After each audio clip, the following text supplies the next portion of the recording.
আমি রোজকার মতন রান্নাঘরে চলে আসলাম। চিংড়ি মাছ দিয়ে লতি করব। এই দেখো চিংড়ি মাছটা, আর এই দেখো লতি।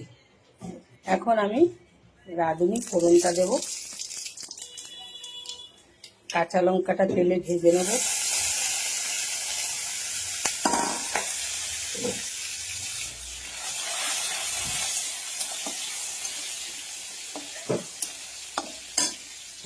দেখো কাঁচা লঙ্কাটা হয়ে গেছে, আমি এখন চিংড়ি মাছটা ভেজে নেব।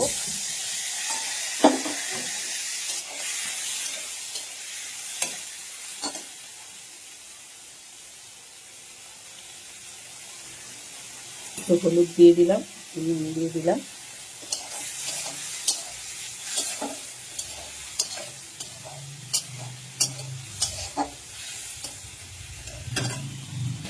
তো লতিটা ভাজা হয়ে গেছে, এই চিংড়ি মাছটা ভাজা হয়ে গেছে, আমি এবার লতিটা দিয়ে দিলাম, দিয়ে একটু নাড়া দেবো।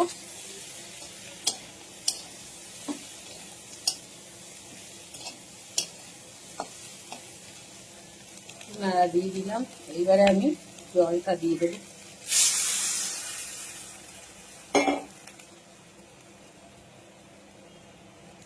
সামান্য একটু হলুদ দিয়ে দেবো, নুন দিয়ে দেবো।